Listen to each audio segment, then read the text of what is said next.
Here's a total tangent. Nathaniel Saltzman wants to know, would you be willing to share your current outlook on the grand mysteries of life? I recall times in the past when you've been an outspoken religious skeptic, i.e. atheist, and then later you distanced yourself from that label. That's true, because too many people were being jerks.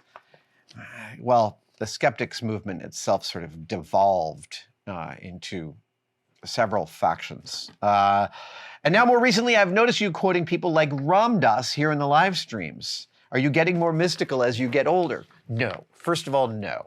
Second of all, I've been reading Ram Dass since I was 17 years old. I was able to work with him in the early 90s. So Ram Dass has always been a part of my mental palace about consciousness and being. It's true, I no longer say atheist because it's actually still defining myself in terms of an impression of a God.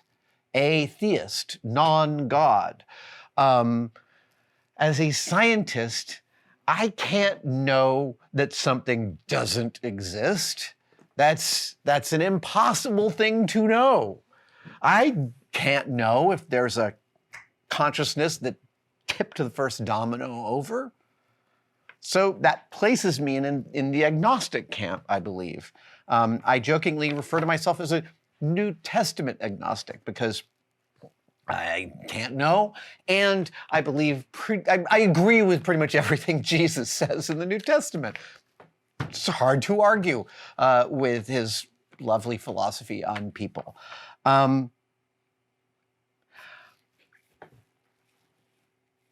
I have always been incredibly scientifically minded. If you tell me a ghost story, I am going to think about ways in which your impression of what you remember might be wrong.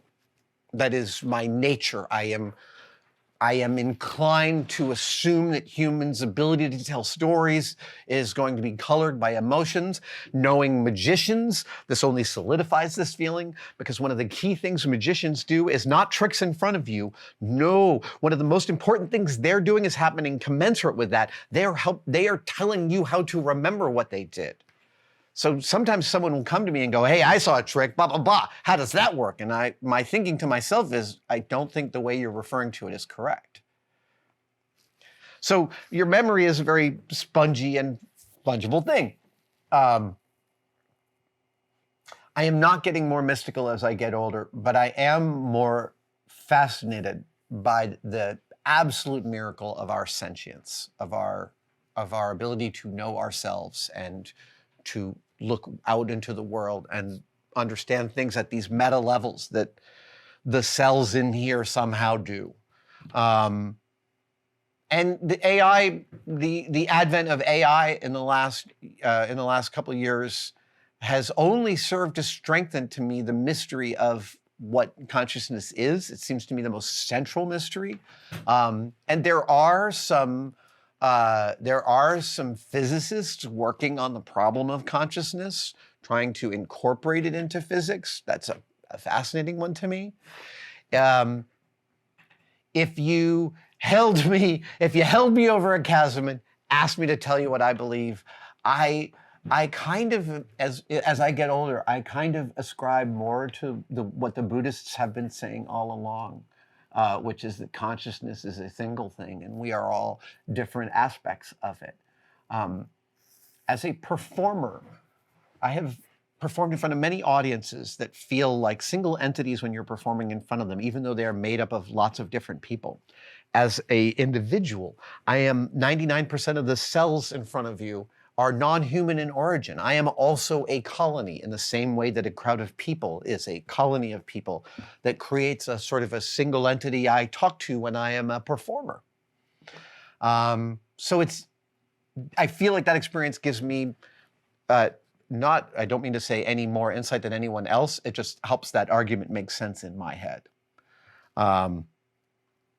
Yeah, read yourself some Ram Dass. He's a beautiful writer on being and consciousness. Read some Alan Watts. Read some Pema Chodron. Read some Pema Chodron. She's just incredible. There are some wonderful writers out there. Jon Kabat-Zinn. Actually, if you like, all of my knowledge of the Dharma and my intersection with Buddhism comes from meditating. And I've been meditating for 30 years, more than 30 years, poorly. My practice is in a shambles, and still it has provided me incredible amounts of succor and support over the years. And reading Buddhists is it's just such a forgiving frame. It is such a forgiving frame, and I think we all need that. So no, I don't think I'm getting more mystical as I get older. I think I'm getting more articulate about my mysticism as I get older. I love that question, Nathaniel. Thank you. Spencer Barton wants to know, have I ever had the desire to create cosplay from non-visual media, like books, music, radio programs? It has not occurred to me. It has not occurred to me. However, I am interested in cosplay when it is in other things besides film and television and stuff like that. I have an entire folder on my computer of just spacesuits that are in the background of comic panels drawn by Mobius. Jean Giraud, famous Mobius, just one of the great designers of the world. Key among his designs, he designed the spacesuit from Alien. He was on Jodorowsky's Dune. He only spent a few weeks on the Alien art department, but made a massive contribution in that beautiful samurai cricket armor spacesuit from Alien. One of my favorite spacesuits in history. So Mobius has all these incredible, wonderful books. Incal, the Incal with Jodorowsky and other Edema, and his entire canon is worth owning. I can't get enough of reading him.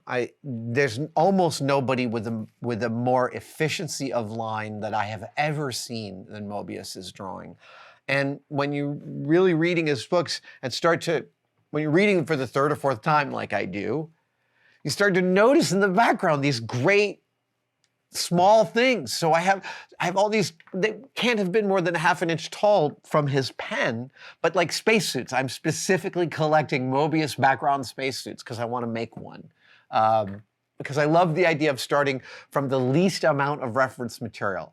A half-inch tall pen sketch of a spacesuit, make it work full size. It's a great exercise. It's a really, really fun exercise because it's non-trivial. There's a lot around that. Yeah, if you've come across some background spacesuits in comic books or other media, I'd love to know about them. I have an entire folder just called Other Suits in my NASA spacesuit folder. Thank you for watching that video. Are you as sick of the tosses to membership as I am? Good, because here's a brand new one that I recorded today, and it's nice and short. There are 3 tiers to tested membership, and they all offer awesome stuff. Find out about it by clicking the join link below. We'll see you there.